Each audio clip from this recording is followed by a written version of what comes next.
Okay. Hello and welcome everybody to today's Q Primary Care webinar. My name's Remy Matthew and I'm the convener for this group. Today we've got a very special guest speaker with us today, Virginia Patania. I'm sure most of you know her by name, but Virginia is a practice manager and also transformation partner in Tower Hamlets in East London. And she's done some really groundbreaking work bringing together QI and the principles of joy. And I think that we're all really looking forward to this today. It feels like it's come at a really good time when morale in general practice feels like it's pretty low at the moment. And it feels like we need some positive solutions. So I'm really excited to hear from Virginia today, and I'm going to hand over now. Thanks, Virginia. Thank you.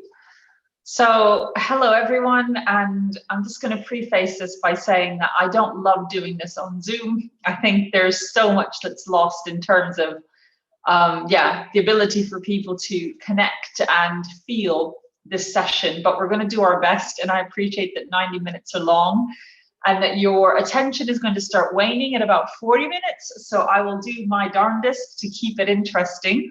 But yeah, such are the times. Hopefully if this happens again, it'll be done in a room with everybody together.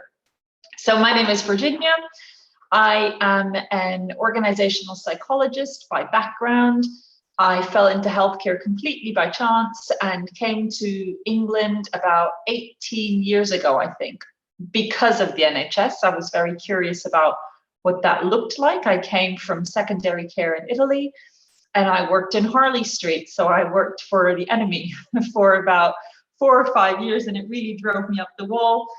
And so I decided after several years to take what I knew to the NHS and see what they could do with it there. And I got lucky enough that people invested in the ideas, and it brings us to today. So I'm going to do something slightly, I know you're all introducing yourselves in the chat. I'm going to ask you, I'm going to give some really specific instructions, which are if everybody in this call, so that would be 29 people, if you can all think, if we had the first slide, Randy.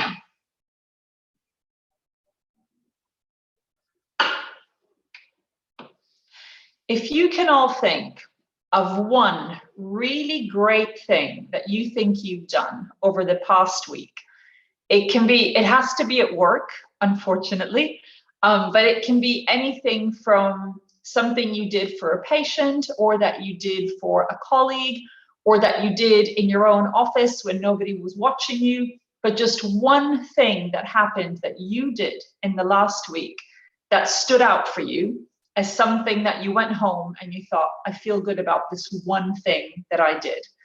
I'm going to give you about 2 minutes, but if you could put one great thing, and apologies, I'm completely stereotypically half American.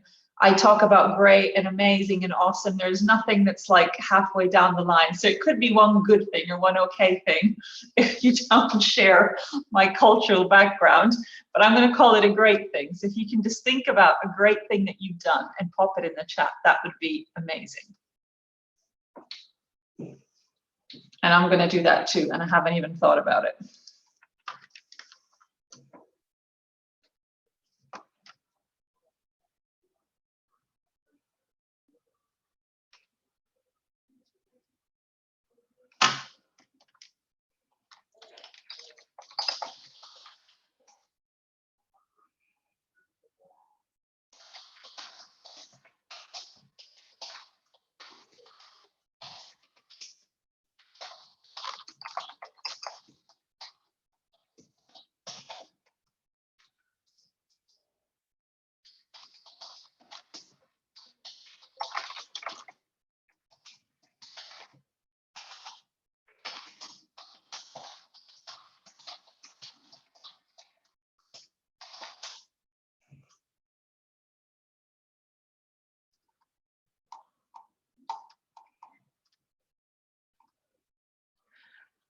Lindy, if yours is not work related, put it non-work related. That's completely fine. Ideally, it would be work related, but it doesn't have to. Life does not have these boundaries.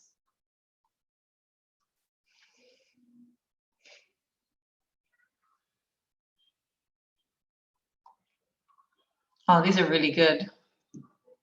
So we've got, I'm just going to start reading a few out. We've got Ramya that brought people together today to think about joy, helping to organize parties, launching online training, primary care engagement schemes, supporting colleagues. Oh, this is amazing. Opening up to colleagues about dips in confidence. Climbing Ben Nevis last Thursday. Thank goodness they opened borders. Oh, that's funny. Delivered yellow belt training with Lego simulation. Okay, so assuming most of them, oh, happy birthday to the 4-week daughter. Assuming most of the great things are in the chat, but please do keep putting them in if by any chance you haven't put it in. You now have a second task, and then I'll start. You can relax and I'll do some talking for at least 20 minutes. But your second task is, can you quickly look over the great things that are in this chat and pick your favorite and the person's name? I'm going to ask you to remember this in an hour, so please write it down somewhere. If you've got a Post-it, a Pret napkin on your table, whatever you've got, just jot it down, your favorite great thing and the person that said it.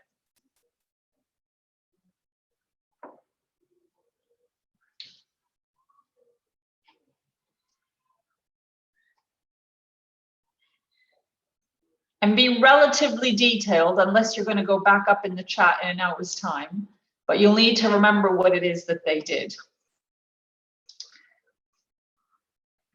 So I'm just going to give it 30 more seconds, thinking that everybody will have had time to make their note.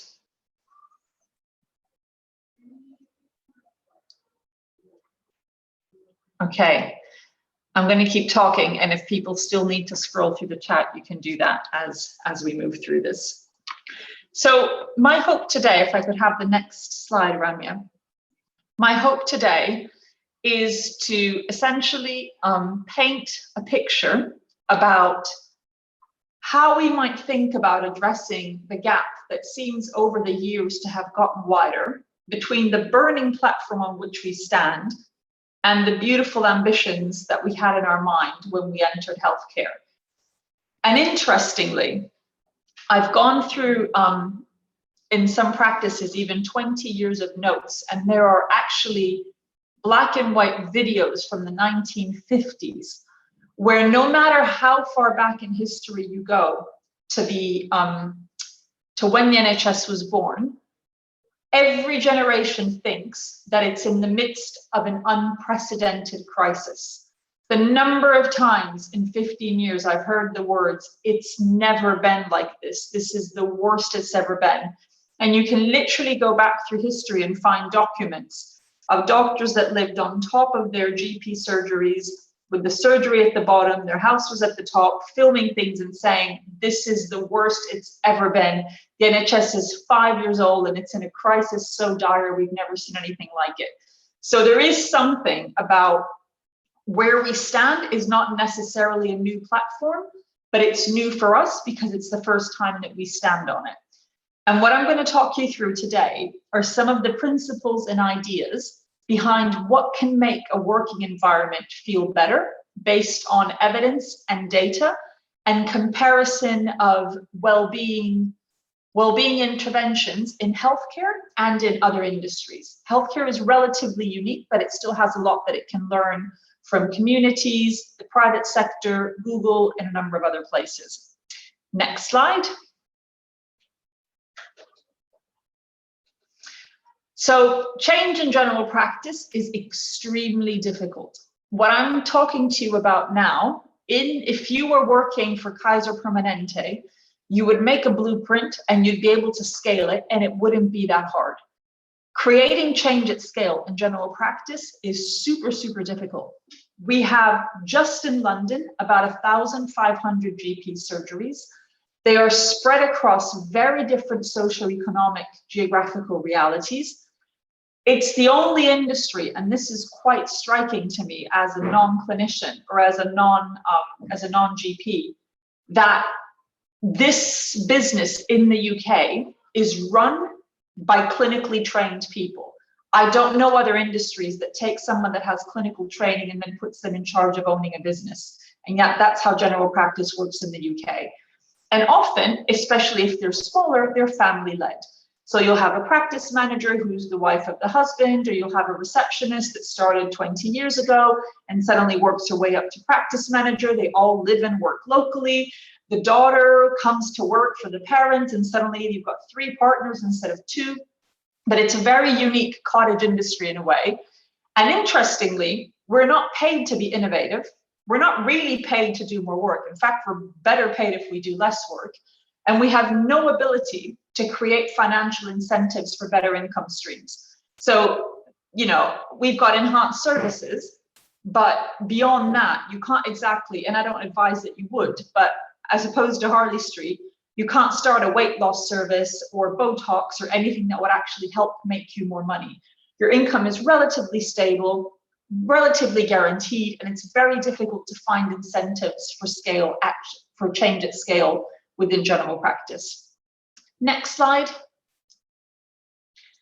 So I'm going to tell you a really brief story. It used to be longer in previous versions of this talk, but it's always interesting to think about where this all came from.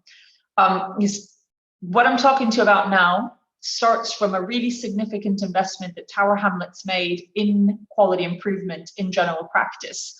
And I want to give you a bit of a story about where that came from, because I think it makes it feel a bit more real to people that haven't necessarily been part of it or haven't heard this before. Next slide. So the year is 2013. You may remember this year. It's definitely burned. It scarred my brain permanently, so I will certainly never forget it. But it's the year that MPIG was removed from general practice. MPIG is the minimum practice income guarantee, and it was introduced in 2004 to recognize the burden of deprivation. So we know that deprived populations, QMUL has done extensive studies on this, tend to present with almost twice the frequency after the age of 55. And if you take number of investigations per consultation as a proxy for complexity, they tend to also have twice the level of complexity as your lowest deprived population. So in Richmond, I will go to my GP about 5.5 times a year. In Tower Hamlets, if I'm 55, I'll probably go to my GP 11 or more times a year. In Richmond, I'll have an average of 1 blood test per attendance. In Tower Hamlets, I'll probably have an average of 2 blood tests per attendance. So there were reasons for which this funding was in place, and the funding was removed. And this created a moment of extreme crisis for us as a partnership and for me personally. So I had a partnership that at the time consisted of 5 clinical partners in addition to myself. All 5 of them took their homes and put them in their partner's or their husband or their wife's name. I was the only one that was unmarried and still is, and maybe there's a message there, but that's for another talk. At the time, I had no idea how I was going to cope if we did go bankrupt. I had no one to put my new flat in the name of. And I think that desperation drove us to creativity in ways that I wouldn't have envisioned. So with zero training on the topic of joy or the topic of quality improvement, again, in complete desperation, my appetite or desire was essentially to create a case, which I hoped would go all the way up to Simon Stevens in some way, shape, or form, I didn't know how, where we could evidence that we had pared back and stripped back and really gone to the most, removed all frills from the way that we worked, had maximized our outcomes in such a way that I could say to Simon Stevens, this is how much it costs to be registered with a GP surgery. We always hear that general practice is underfunded, but even having fought the MPIG campaign for a year and a half, I have not yet heard ever any financial analysis that says this is what it should be funded and this is why. And that's what I was hoping to do, create a case for this is what we need and this is why. And in the meantime, get rid of our waste. I'm just going to pause for a second to ask you a really random question, which some of you may know the answer to. If you had to guess, or if you already know, how much do you think that general practice gets per registered patient per year? You'll have to unmute yourself to shout out your questions, but what are your answers? How much do you think we get paid per patient? What would you expect would be a reasonable amount of money to look after a patient for 12 months? £120. Oh, you're good. Who said that? It's Lou, head of primary care commissioning. Lou, that is cheating. So generally, if Lou's not on this call, the replies I've had from open audiences have been astounding. I've heard as much as £5,000 and as little, probably the lowest I've heard is £300 or £400. This is the first time in about 9 years that someone nails it on the head. And the answer to me is startling, because if you were to Google, how much does it take to insure a guinea pig? You go on like the most basic site, you go on comparewhatever.com and you say guinea pig insurance. You cannot insure a guinea pig on less than £250 a year. Yet paradoxically, a healthy guinea pig, yet paradoxically, you can take a population and essentially insure it on £120 a year. I don't have to tell you the absurdity of this payment mechanism. And obviously, it will require goodwill and discretionary effort to survive as a system on £120 a year. But I was interested, if 120 is not enough for this deprived population, how much money would you need to give us? And how can we make a case for that to happen? So we started a piece of work. Next slide. That essentially helped us think about, without knowing that we were doing it, we used a methodology, a quality improvement methodology, to think about how could we improve patient access, increase engagement, enhance training and staff capability, reorganize the whole way we functioned to drive down the cost of a basic appointment as much as possible in such a way that it still reflected the demographics of our population. So it reflected the needs of a deprived population. I won't go through the whole story of how we did that. It was very rudimentary. It was homemade. It was done on Sundays in March in the practice when the heating was off, because I didn't know that we have automated heating between Monday and Friday. So if you come in on a Sunday in March, it's super cold. Everybody came in for free with their coats without getting paid, but we managed to turn the ship around.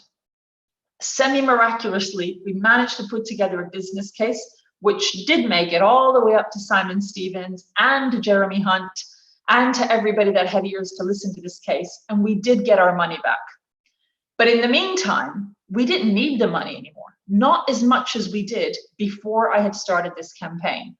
And so the idea was, in my cocky head, well, I've just done it. I'm going to go to everybody in England and tell them about how you can deliver care at greater cost and at lesser cost, greater engagement and better outcomes on less money. And we've nailed it. And then this gap between the burning platform and the bird on the beautiful, ambitious platform will be really tight for everybody. And we've just saved general practice. That was how arrogant I was in my mind. And I thought, we're actually going to do this and it'll all be fine.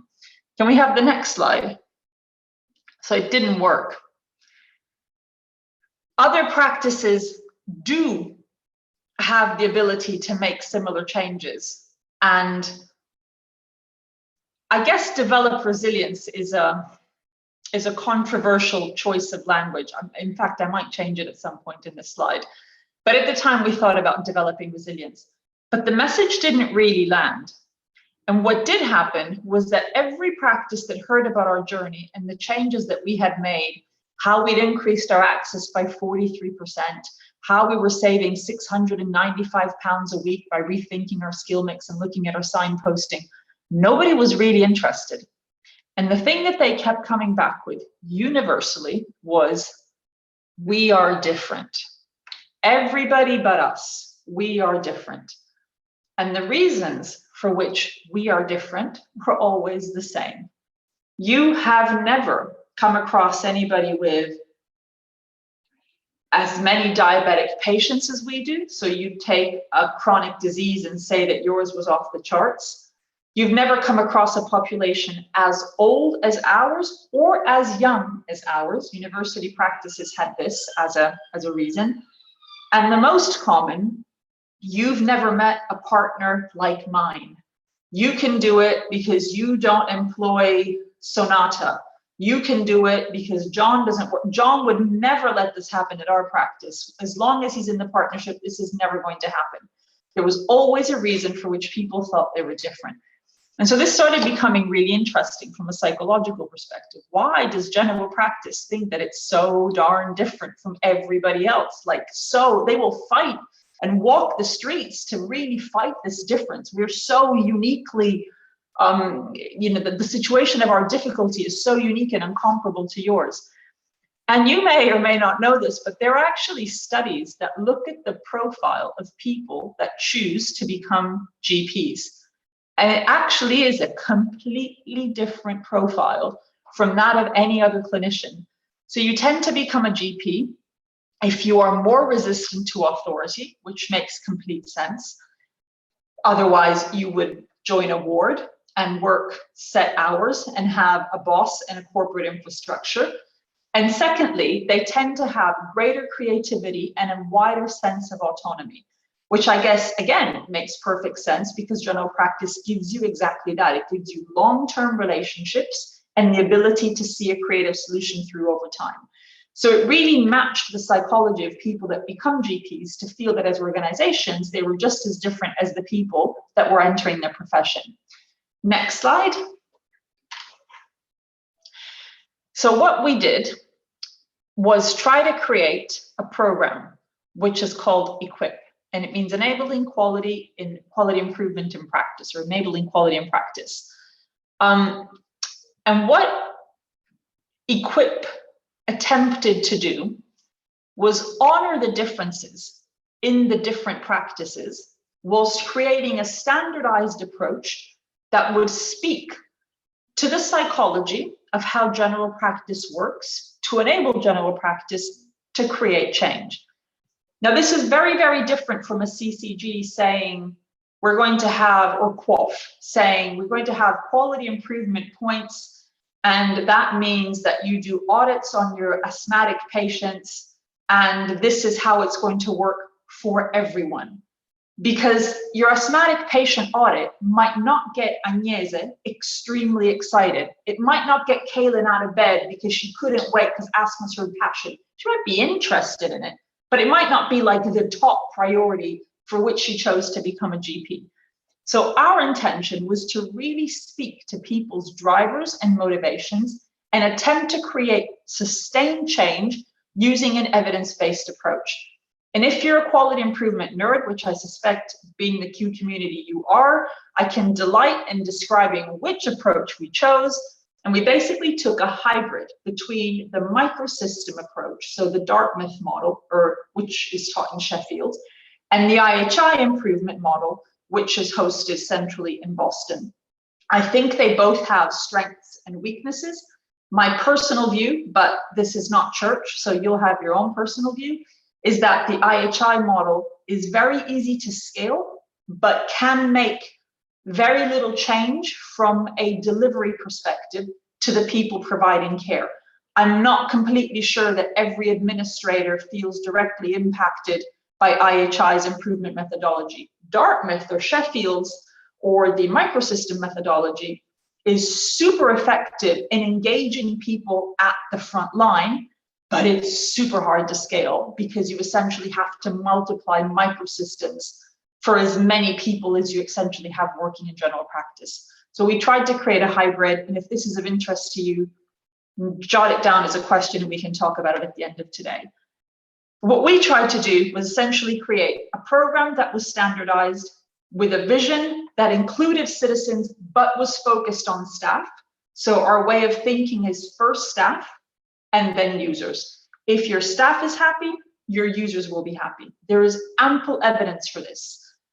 It's escaping my 33-week pregnant brain now. The trust that went into huge scandal and disregard 5 or 6 years ago.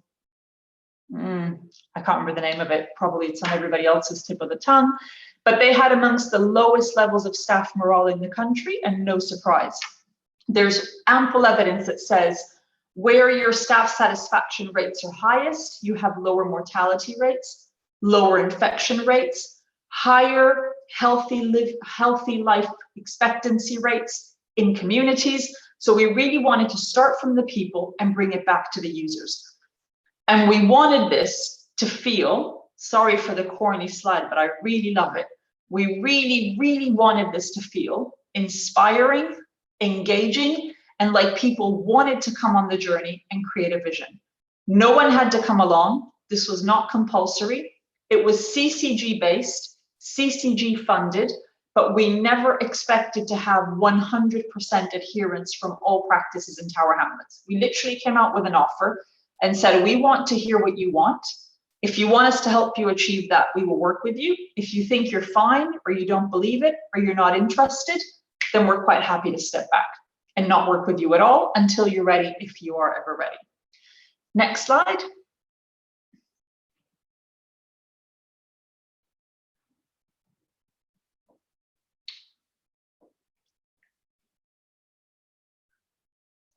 So actually, I'm going to pause it here before we, can you go back one slide actually, Ramya?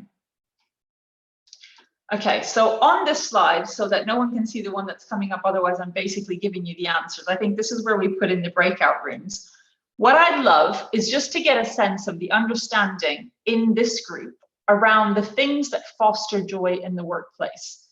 So if you had to think about your own experience, and this can be either stuff that has or does bring you joy, or stuff that you knew if you had it would bring you joy, what would be amazing is if we can break out into these small rooms and then people just go through conversations where you jot down a series of ideas around what brings you joy at work, and then 1 minute each, just bring back the salient topics or the salient conclusions you've come to, and then we're going to map them across to what literature says and what we know about the human brain, and see how much alignment there is between your perception and intuition and what has been studied around the psychology of joy and change. So I think, yeah, Hugh, if you could break out the rooms, that would be awesome. Is that a clear instruction? Does anybody have questions, doubts, hesitancy? No? Okay, awesome.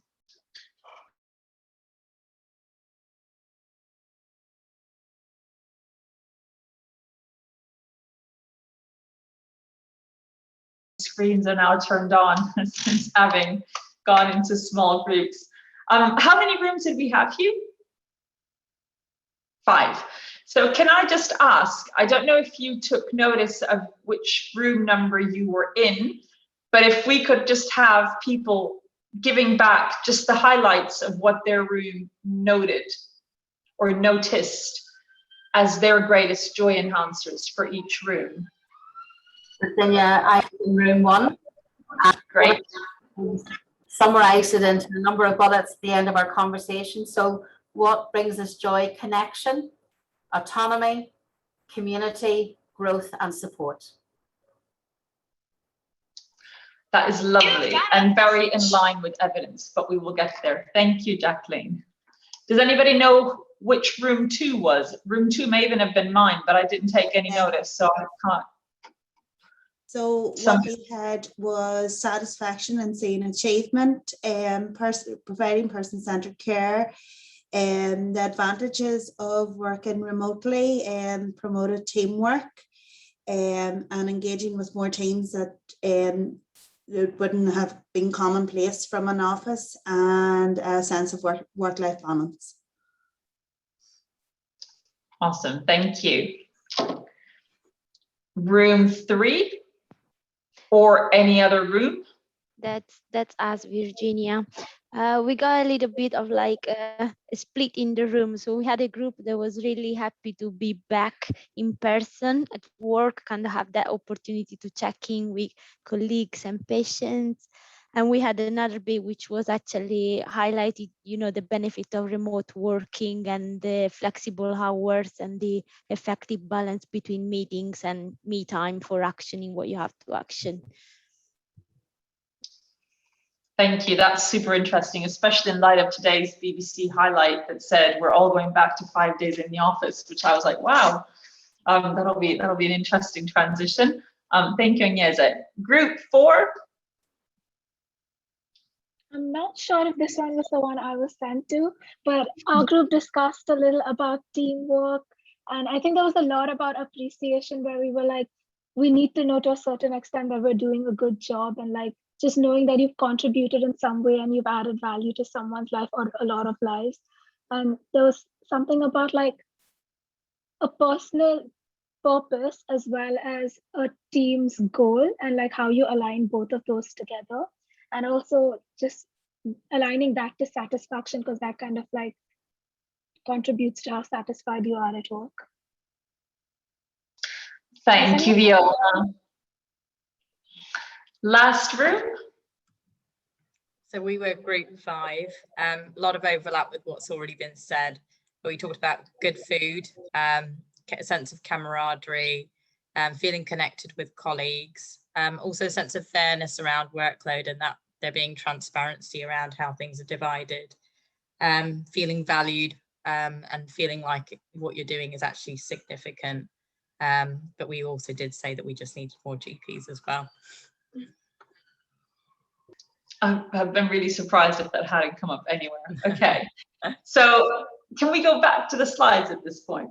And I'm going to try and leave time for just questions, answers, and a bit of debate. So I'll try and go through them in 30 to 35 minutes, which may sound long, but I've never done it that quickly. So this is a challenge for me, and hopefully some type of relief for you because it's time limited.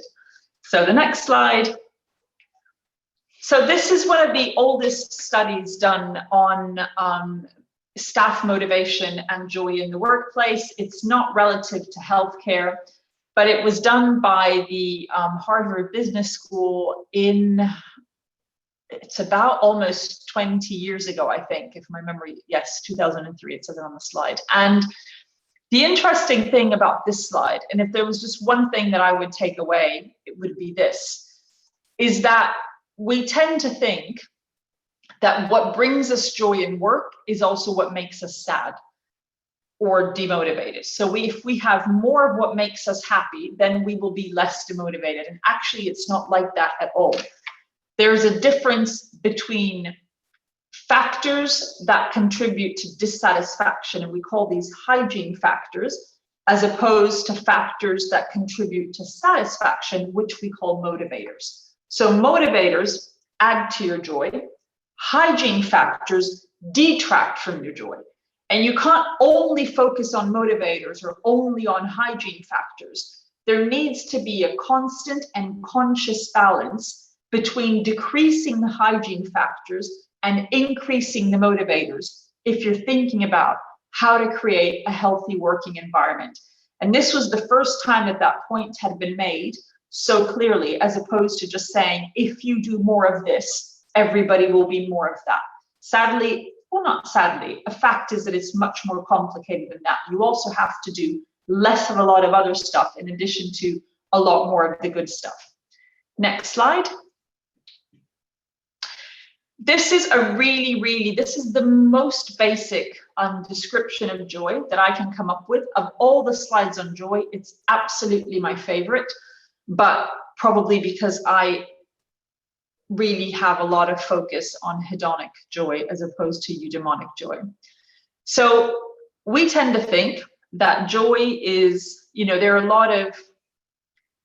lot of sayings that say things like money can't buy you happiness.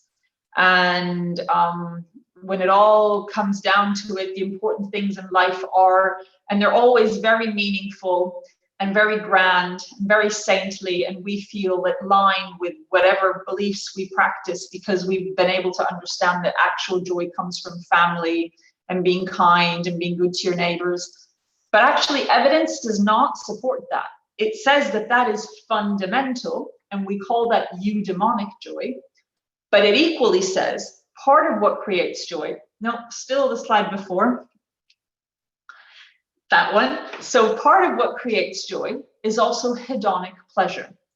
So I will have enormous joy from doing kind and wonderful work. For example, as a GP, your eudaimonic joy should be through the roof. Like if you were looking for meaning and purpose, you lot should be the happiest people on the planet by definition.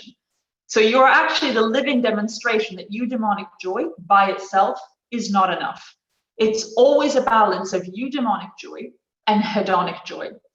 And again, there is a lot of interesting literature on how GPs tend to reflect the nature of the populations they serve.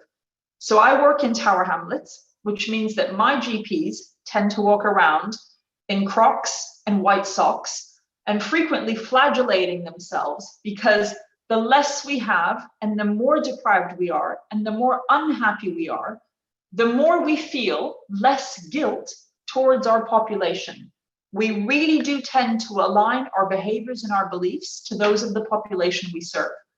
Yet, whilst we feel very virtuous having meetings and buying Asda sandwiches because it's taxpayers' money and we're saving money, we don't factor in that these behaviors are hugely demotivating for staff and colleagues. No one feels valued with a cheese and lettuce sandwich that is dry and old and comes with nothing but a bottle of water and a packet of crisps. No one's going to go to that meeting and be like, wow, you really valued me because this is what I'm looking at on my plate. And it's really interesting in the private sector, the theory is exactly the opposite. The better the treats and the things that I get you, the higher the hotel standard, the more the cakes or fairy cakes from conditor and cooked with glitter on top, the more I value you as a client. It will be smaller, less relevant, less lucrative clients that get sandwiches and cold meals. There's a real correlation between value and what I give to you. But in the NHS, there's a sense that because it's taxpayers' money, the more we can bring it down to the basics, the more we avoid hiring venues for away days. It's sandwiches if there's a break, and the sandwiches aren't even that nice, to be honest. The more we strip it back, the more we feel better stewardship of the taxpayers' money. It does us all collective damage, but no one really thinks about the balance between hedonic and eudaimonic joy because it's almost our privilege to squash down the hedonic joy and say that we don't need it because we're so eudaimonically motivated, which again, all evidence would go against. But I think it's really important that we think about these two factors. The easiest way in which I can describe this is if you think about asking somebody who is 45, so you've got two 45-year-olds. One has two kids of ages 3 and 7. One has no kids. And you measure both of their happiness.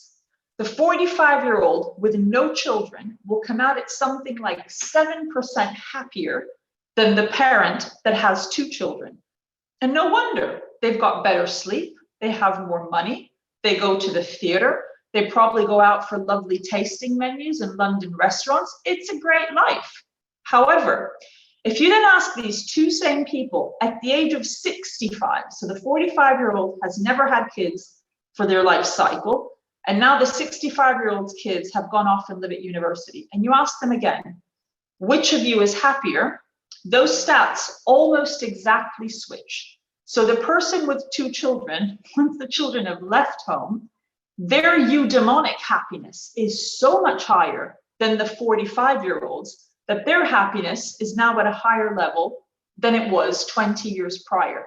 So hedonic and eudaimonic always shift during the course of a lifetime and take different places, but they will always both play a part.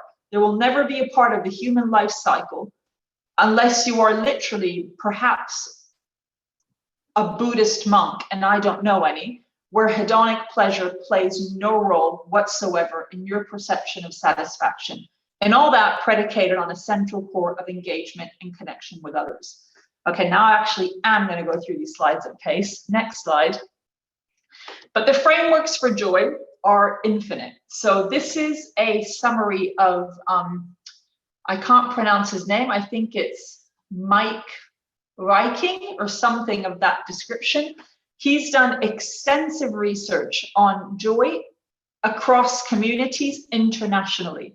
So he studied joy in the happiest countries on the planet, Nepal is one of them, and in the least happy countries on the planet, which are generally small tribes actually in Africa. And he's come up with 5 main components that define joy. The first is sense of community and togetherness, and this really is reflected in the answers that you've given. But what this also means is that boundaries are super important. If you don't know your community well, if you don't relate and identify with your community, your ability to experience safety, to feel that your identity is reflected in others, is severely impacted, and you will experience less joy. This goes as granular. This information blew my mind. In Australia, they have, for example, done research that shows that people that live in cul-de-sacs are happier than people who live on open roads, because their communities are tighter and more defined. If you can drive through my road, I'll be a little bit less happy than if when you come to the end of my road, it's done. There's nowhere else to go unless you turn back. And those communities are statistically happier. The second component is wealth, but this is not in absolute terms. It's not the more money you have, the happier you are. It's wealth in comparison to your closest peers. So if Kaylin and Ramya earn very similar amounts of money, they will both be happy. The minute Ramya gets put on £20,000 more than Kaylin, Kaylin will think she's severely underpaid. So it's being in line with the people that you identify most closely to in terms of financial retribution for the work that's done. Health is an obvious one. We know that organizations that foster mindfulness, that have bicycles to do exercise during your breaks, you have better blood pressure, you have lower depression. There's a whole host of factors that go around organizations and employment or employers fostering their employees' health. Freedom, this one came up really significantly in your answers. It even came up in my group. Freedom is the ability to exercise your autonomy in trust. It's safety if you fail, and it's the ability to make a decision without feeling that you need 6 layers of commissioners to authorize any financial investment or expenditure or innovation that you want to put in practice. And the 5th is trust. Now, this one is interesting because does joy foster trust or does trust foster joy? No one has come to that conclusion definitively. But what we do know, and this is evidenced by a study in which they took 10 countries and asked significant samples of the population, if you dropped your wallet, do you think that your wallet would be given back to the police? Yes or no? The countries that had the highest levels of trust, which are probably unsurprisingly Northern European countries, also have the highest levels of joy. The countries that had the lowest levels of trust also reported the lowest levels of joy. And at the time that this study was done in Europe, just fact for your trivia arsenal, that country happened to be Portugal, but that may be different today because Portugal is the only country where you can go on holiday, so maybe they're happier now, I don't know. But at the time, that country was Portugal. So that's the Mike Viking framework for joy. And now I'm just going to just dip into the IHI's framework for joy. If Ramya, you have a hand for the next slide, there we go. So this is a summary of a very complex and busy wheel. The IHI's joy wheel is very well known. You will have likely come across it yourselves a number of times. This is a real condensation of it with, I guess, interpretations as to how you can practically put in place the components that IHI recognizes for joy. The first is physical and psychological safety. So Don Berwick, in fact, this is such a good example that I am going to give it because it's a formidable study done on broken glass. So you have 2 flats, one next to the other. Every day, people come back to this flat and pick up the post that's left on the floor and distribute it to the various apartments. So every day, the floor is clean. Somebody comes back from work, picks up all the post, and goes and distributes all the post. This happens on a Monday, on a Tuesday, on a Wednesday, on a Thursday. On the Friday, the person that distributes the post from flat B breaks her leg and can no longer distribute the post to the whole building. No one else picks up the job, so you've got 1 day's worth of mail on the floor. Saturday and Sunday, the mailman doesn't go by. Monday, he drops another load of posts. Now you've got 2 days of post on the floor. Tuesday, 3 days of post on the floor. At some point, the people living in the building want to know if they have any mail, so they start scavenging around this post on the floor to see if they can pick up their own mail and bring it back to their apartments. Now you not only have 3 days of post on the floor, you also have a mess. And the post keeps building up. At one point, this was a very, this was a study that was done in the 1980s, and I can't believe the extent they went to demonstrate their point, but they smashed glass in both of these apartments that had glass doors to come in. So apartment A gets the glass smashed, apartment B gets the glass smashed. Apartment A, with its beautiful, clean landing, immediately repairs the door with the smashed glass. In apartment B, it takes 3 weeks for someone to call someone to repair the smashed glass. The point that this is making, and it's really relevant for healthcare, is once you let one small behavior slip, the next day, 2 small behaviors will slip. Then it will be a larger behavior will slip. So it's being really, really keen on not normalizing unhealthy or unsafe behaviors and feeling safe to hold people accountable and set standards that mean that the post gets picked up every day and that you're never in danger of smashing a glass, and for that to suddenly feel normal.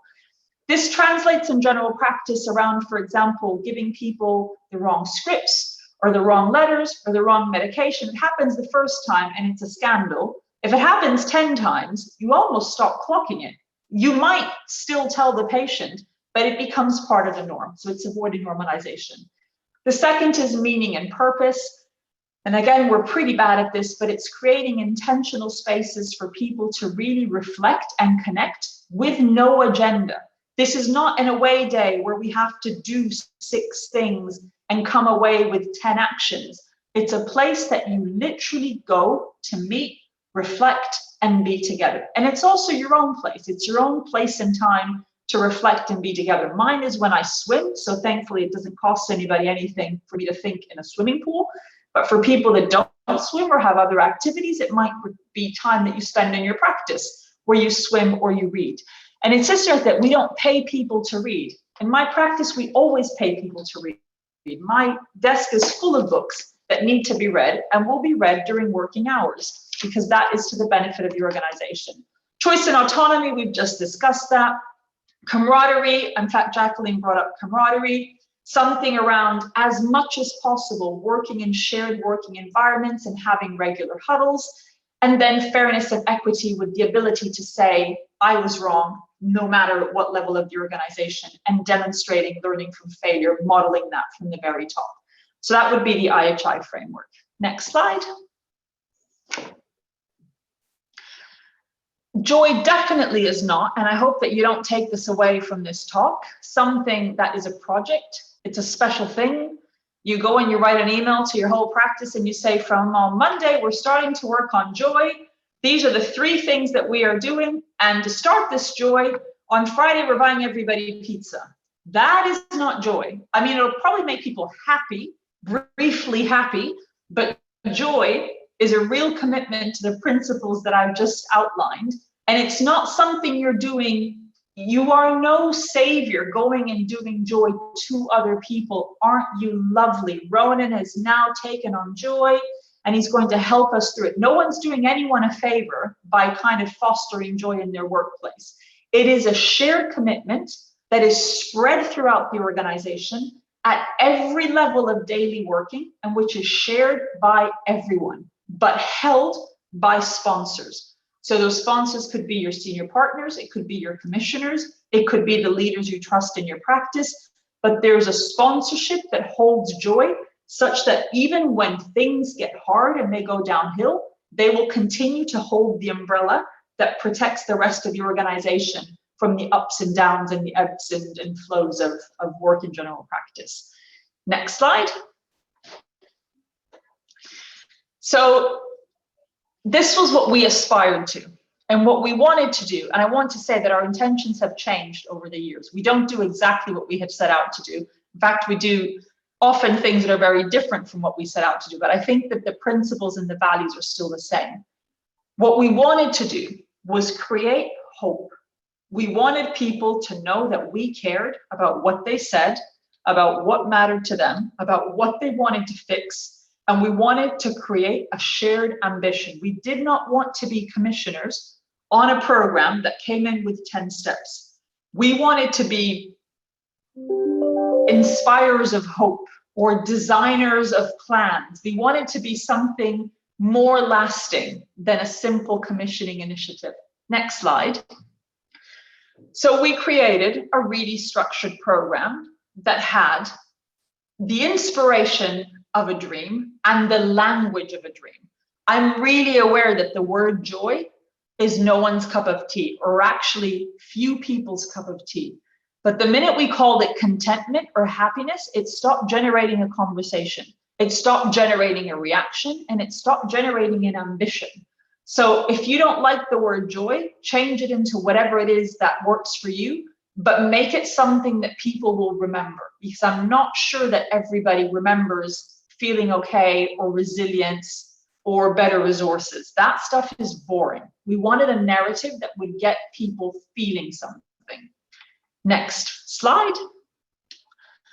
And the way that you would do that, and there are extensive courses that the IHI hosts on this, so you're not going to learn it from this one slide, but if the whole course was summarized in one slide, this would be the slide, is you start with something called a what matters to you conversation. So this is a conversation, a very structured conversation in 5 distinct steps that just gets people talking about the things that matter to them in their personal life, in their work life, and what is impeding them from reaching that ideal state that they would aspire to.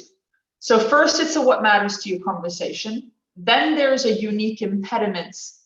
We call it love and nuts. So what are the nuts? What are the pebbles in your shoe that get in the way of a good and comfortable walk? Then you would have a quality improvement approach, ideally, in my view, coach-led and externally managed, that would help get rid of these pebbles in a measured, evidence-based way, to use the improvement science that would then demonstrate that you've got rid of the pebbles and you've reached those pillars that made your joyful aspirations possible. So it's a really simple 4-step ladder that brings you from a what matters to you conversation to using QI to get over the impediments that did not allow you to achieve that in the first place. This is a really rich slide, and I appreciate that, but I also know that you already have a language of quality improvement, so it shouldn't be that different from what you're already using, chewing, and studying. And again, IHI has plenty of material on this if anybody wants more information on it. Next slide. And the way, these are kind of our values. The way that we did this was by never having a tell people approach. We are an ask people approach. We don't tell people off, and it's a culture of no blame.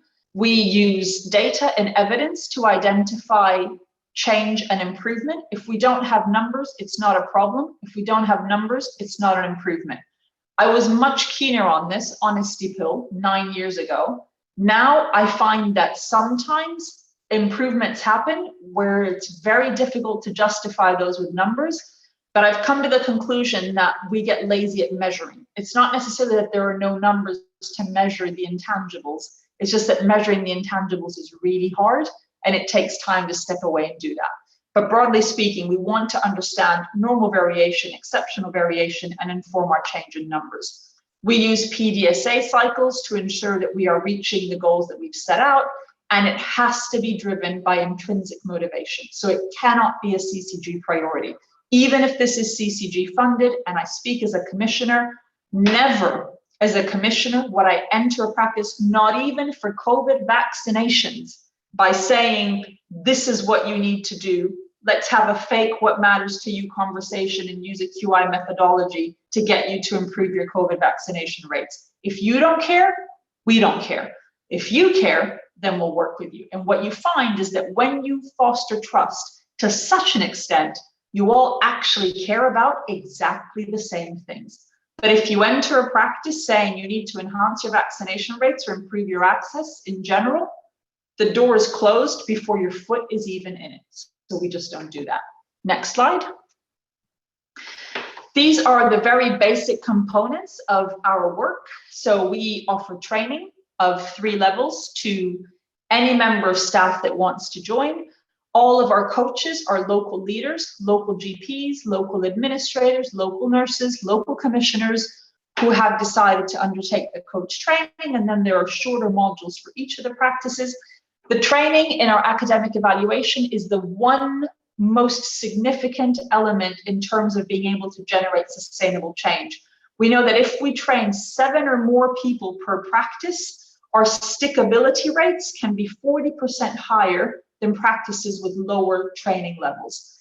We then offer you coaches. The coaches are in perpetuity. In your resources, a coach that visits you weekly, but you can choose if you then want to do that bi-weekly or monthly or however it works best for your practice. We do knowledge exchange learning sessions. We have one tomorrow evening so that when the problem is wicked or takes too much headspace or too many patients to test a real solution on, then we'll get the communities together to test change at scale. And then we offer 2 practical tools, one of which is IT enablers. You see them on the screen. The ones that we work with the most are QI Life, which I suspect most of you work with as well. Edenbridge, Apex, which is a tool that allows us to get data in general practice to connect patterns and outcomes to patterns and processes to clinical outcomes. We weren't able to extract data to the level that we are now until we had Edenbridge. And there's a third tool that's not on the slide called SnapComms, which is how we measure joy in general practice with little pop-ups that come up and ask you if you were having a good day at work today. Mostly yes, mostly no. And then we produce reports that go to the practices involved on a monthly basis through the SnapComms replies. And the other thing that we offer is a lot of psychological enablement if and when this is necessary. But we have a side team of 11 people trained in something called the Healthy Organization Model, sponsored by the Tavistock Institute, that work with practices in times of pathology and health to enhance, to essentially say the things they're not saying. Pull everything that's unsaid out from under the carpets and try and understand the dynamics of the relationships within practice. We're very psychologically based. So if therapy and psychology give you goosebumps, we're probably not the program for you, because there needs to be a lot of willingness to work on the unspeakable for us to be able to make sustainable change. Next slide.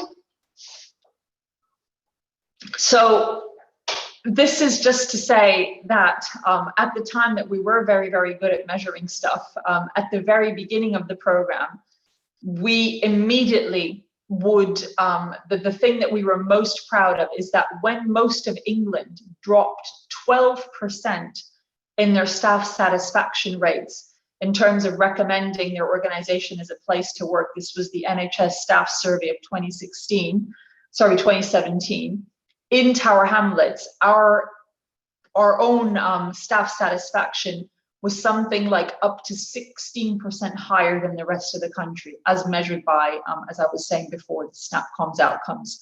But it's really important that you do measure joy, or you'll have very little leg to stand on when people say you haven't made any change whatsoever. And we also correlate this to an enhancement in the patient, friends, and family test, where the practices that have worked with us as opposed to a control group are about 8% higher in their own experience and satisfaction than patients of practices that have not worked with EQUIP. Next slide. I'm going to actually start whizzing through this. Next slide. And then a question that frequently comes up is how do you get everybody engaged? How, most people in my area would never want to do this. And just really being so aware of the Embert-Rogers curve of change. So the little stars that you see in the picture on the right-hand side actually represent individual practices. And this is something we did at the beginning. trying to categorize where practices were, who were the innovators, who were the early adopters, who were the early majority. And the one thing that we know about the Emmert-Rogers distribution curve is that it's very difficult for sections that are not immediately contiguous to speak to each other or understand each other. It's why a Brexiteer can never talk to somebody who's immigrated from Italy. An innovator can never go and persuade a laggard. They'll just create resentment and misunderstanding. So what we tried to do was group practices so that we would know the most similar and who needed to talk to who to start to move people down the Rogers innovation curve. But it was really intentional and really directed. We are now less intentional because we're much bigger than the program was, you know, when this picture was taken. But we are very, very aware that by creating community and by never, ever trying to directly approach the laggards of the late majority, everybody comes along, but at different speeds. We then know that there's a tipping point and you try to get, you know, almost everybody will get on board, but there's never an intention to get 100% all at once. It takes time. People move at the speed of trust. We've been doing this for 8 or 9 years now, and we're still not even close to where we want to be. Next slide. This is another slide that could take an hour to speak to, but this, the slides will be shared. But if there was one slide I'd take a picture of in this whole pack, it probably would be this one. What this slide is saying is simply that when you try and create change, it's never one thing that creates change. It's never a CCG enhanced service that creates sustainable change. It's never me wanting to do something that creates change. You always need 2 or more sources of influence for sustainable change to be creative. And the main sources of influence that are recognized are wanting to do something, knowing how to do it, so that's the training, peer support around it, so modeling the behavior of someone else, social ability, so my ability to access somebody to help me with guidance or advice in the course of my change, structural motivation, so don't try and get people to reorganize their alphabetical sorting of scripts if the letters in the box are wrong. Like, it's just having the structure to do things in a different way. And structural ability, and structural motivation, which is, do I get paid to do it? Because sadly, money does play a role. For sure, if you want to do it and we pay you, you're more likely to do it for a longer time. So again, this is the benefit of working as a commissioner, is that you can align some of the incentives to some of the change that you're trying to create. And if you Google the sources of influence, there's a really wonderful video. It lasts 6.5 minutes. I highly recommend it, on trying to teach kids to wash their hands before they eat cupcakes by coupling the sources of influence and seeing which ones have a greater impact on actual real life behavior. Next slide. So we are almost at the end. I'm just going to end this with 10 quick ideas on evidence-based interventions that actually foster joy in general practice. These are not QI interventions, but very often these talks are given to people who don't necessarily have the agency to create a long-term program of change in their practices. So if you could do just one thing to make life better at your practice, I'm about to give you 10 ideas. Some are super quick, others are super complex, but they all are evidence-based and work in one way or another. Next slide. And again. So the first one is, and this is one of the 2 hardest ones, thinking about getting rid of your leadership completely.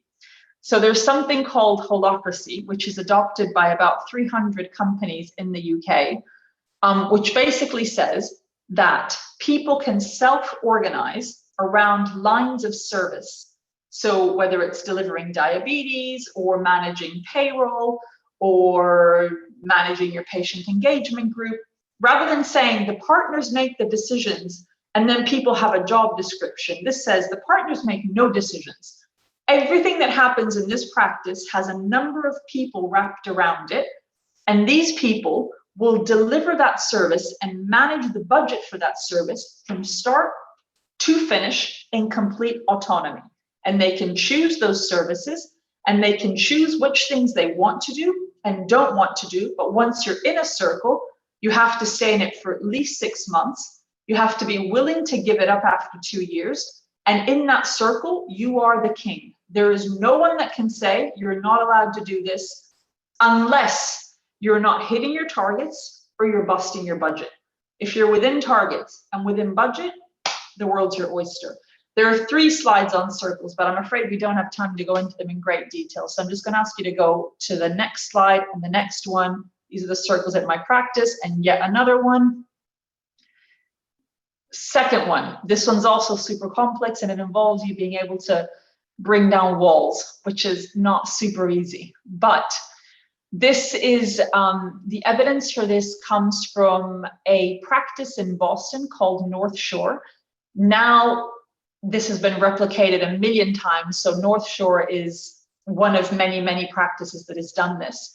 But rooming has demonstrably enhanced satisfaction of clinicians by about 23% and improved access by at least 7% in practices where it takes place. And it's essentially predicated on clinicians not having their own consulting rooms, but all sharing the same space in their practice and alternating seating between clinician, non-clinician, clinician, non-clinician, clinician, non-clinician. So where you have, for example, active signposting or total triage models, it's a much safer way of operating because behaviors tend to standardize where you all work in the same room. So one of the things that happens with rooming is that if Odor takes 9 minutes on a call and Ronan takes 6, if Ronan and Odor sit in the same room for 2 or 3 months, they're probably both going to do 8-minute calls or 7.5-minute calls. So it makes a much safer and more consistent experience for the patient, and it upskills administrative staff to take on much more ambitious signposting as well. That picture is my own practice. And what I can tell you about it is that nobody knew I was taking this picture. So they're not staging their laughs. It's not like a pose, ha ha ha, isn't this cute? We're all going to go and put this in real estate magazines. This is actual work of probably an average Monday or Tuesday in general practice. Next slide. Time banks and co-production. If you have anybody, the Bromley by Bow model is probably very well known to everyone, but anything you can do in terms of enhancing your citizen engagement, citizen ownership of your practice. Our patients tend our gardens, do picnics, do book swaps, swap skills with each other. It's a much happier place to be, and your staff's and your patient satisfaction rates will go up exponentially the more you get patients involved in community sharing settings. Not to mention, you'll definitely find 2 or 3 members of staff that get out of bed for this sort of stuff and love doing it 10 times more than answering the phone in the morning. Next slide. Swapping and sharing, anything that you can swap and share. Here we swap and share everything. People swap and share lunches. We have 2 holiday homes in Norfolk and on the Isle of Wight that are swapped and shared constantly for free to anybody that wants to use them. Swap and share toolboxes, swap and share books, whatever you can swap and share. The sense of having shared belongings is quite a powerful one. Next slide.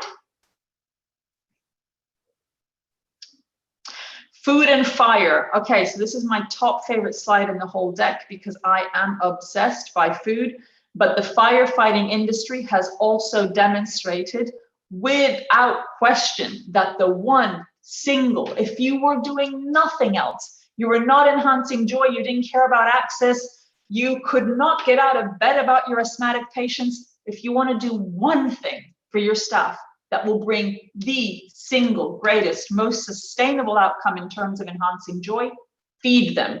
And feed them does not mean buy 10 sandwiches in a bag and put it on a table and then people come and get their own sandwich.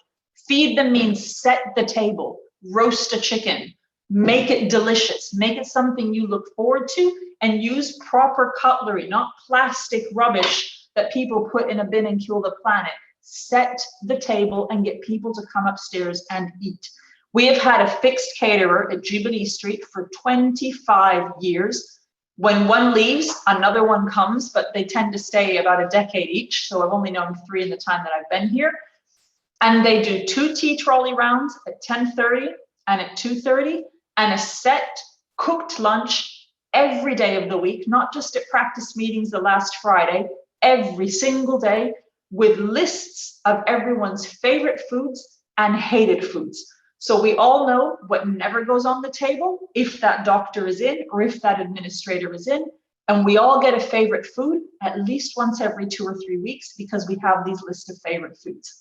Catering is the most important thing you can do for your, it'll cost you 25 grand.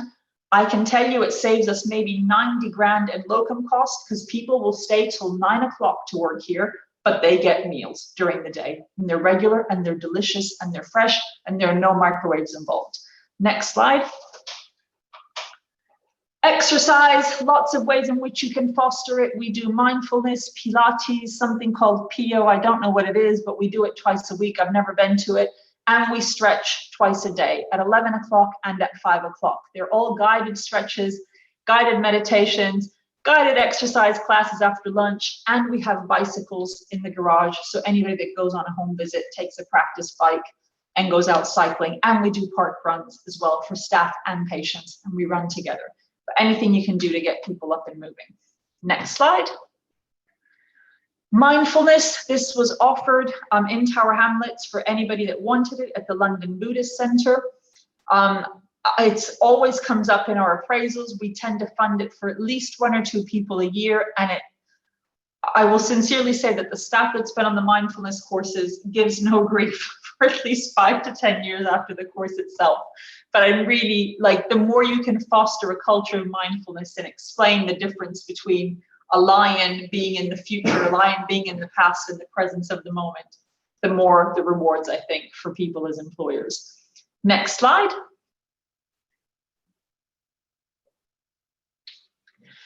Celebrations, this goes back to measure it, measure it, measure it. When things happen, and Vioma put that in her summary of the group that she was representing, really important to share acknowledgement and appreciation and do it nicely.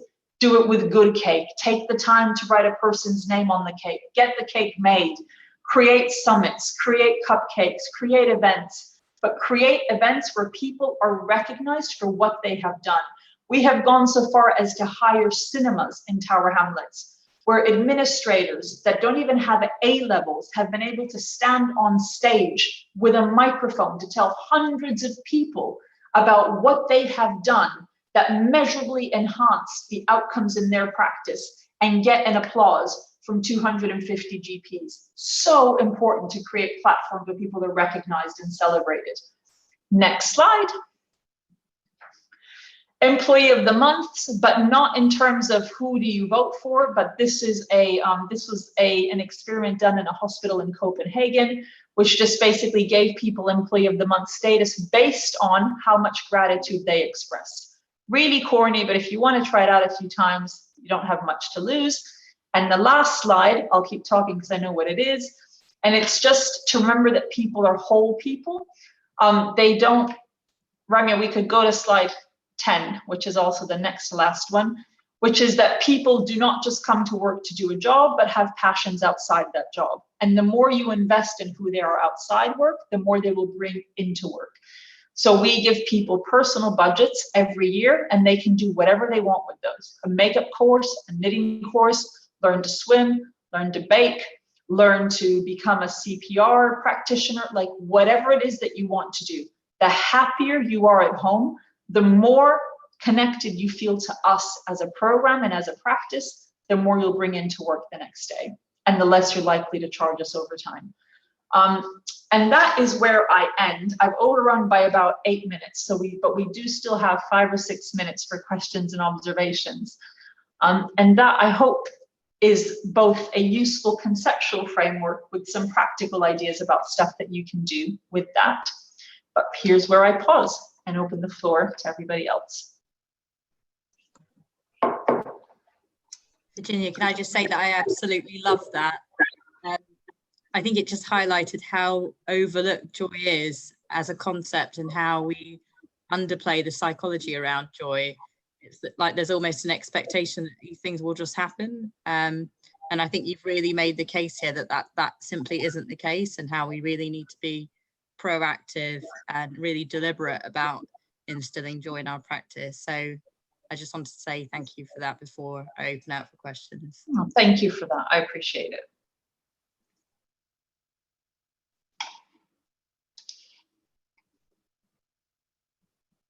Do you have an opening at your practice? Yes, actually we do. We genuinely do. We're looking for a salary GP. So yes, the answer to that is a genuine yes. But yeah, that would be a wonderful outcome from this for me, that I find a salary GP from this. But I really would be keen on sort of, yeah, just hearing, I guess, where this landed with you. If it reflects where you work or your thoughts, or if there are things that you really disagree with, like just anything that this has left you with, really.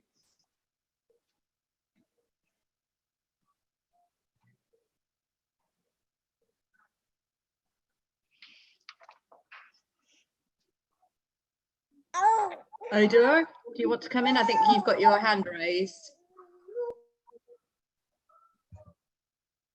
Yes, thank you, Virginia. That was quite interesting. And there's one particular aspect that I would really love to get a little bit more about it. I know it might not be within the concept, within the confines of our discussions today, but the hybrid model that you guys have come up with at Equip, the model from the Dartmouth Institute and what the IHI is doing, that is something that I'm really keen on, because personally I'm taking up online. I'm taking up at Spans and students, coaching them and providing mentorship for QI practices. And the models are something that we are really keen on, because basically for Kenya, we have a Kenyan model for quality of health, which is basically not really a hybrid of sort, but it borrows from all over, all these models. So if you, the blend that you have between the two, I would really love to get an understanding around it. So I'm going to try and give you a really sort of a snapshot answer, because we don't have much time, but I think it's a really good question. And the first thing I want to say is that I almost think that the model doesn't matter too much so long as it's consistent and intentional. My beef with the IHI model is that it doesn't necessarily translate to people that offer care, and it tends to be quite clinically focused. In the microsystem model, the ideal components of a microsystem include an administrator, an IT enabler, one nurse, one GP, and one managerial leader. So they're very clear on the different skill set required to make change happen. Because I started from a place where I was a partner in a GP surgery, I knew, I'll give you a really good example. If you know Robert Varnam's 10 high impact actions, I am familiar with Robert Varnam's 10 high. In fact, I probably have them in one of my closets. And it's a blue book that comes to a few select people in a practice. If you ask one of my administrators, who are the ones that drive up our patient satisfaction, our scores, our ipsis mori, do you know about Robert Varnam's 10 high impact actions? None of them would have a clue. So the reason that we went from a hybrid model is that the priority for me personally was that it would engage the exceptional intellect of all the people that provide the hotel service in general practice. Now, the really interesting thing is that if you look at access satisfaction scores, there's a strong correlation between quality of premises and your staff satisfaction scores. At parity of access, the person with the better building is going to get the highest scores. It goes back to a eudaimonic joy point. So what we really wanted to do was to think about, what does the patient get the hotel experience from? And that's from the basics. It's from getting the phone answered, from being served kindly, from feeling unique, and from staff who feels empowered and happy and not disgruntled and not acting as the gatekeeper that then makes the headlines. So for us, the hybrid was essential because we really wanted every administrator and receptionist who doesn't work at McKinsey just because they happen to have been born in Tower Hamlets, in a place where they have 8 people for 2 bedrooms. If they'd been born in Boston, they'd probably be ruling the world, but they weren't. So we just wanted to tap into that excellence And the microsystem model allowed us to do it much more than the IHI model did, which is why we brought both of these together. But I can tell you that if you ask an average administrator in Tower Hamlets, do you know about Equip? They will say yes. And over 500 people have been trained in the program, and the whole borough only employs 800. So the majority of people know about the program and have been trained in it, and that's why we had to go hybrid. I just really wanted to make sure that people delivering care and making the real difference were fully involved in creating that difference. So sorry for the long answer, and I also appreciate that we've hit the 2 o'clock mark, and that, yeah, people will be needing to step out. But I hope that it was useful, interesting, thought-provoking, something, that there's like one thing or maybe even 2 things that you've taken away from this. And yeah, you can Google lots more from the slides themselves if you want to chew it deeper. But good luck.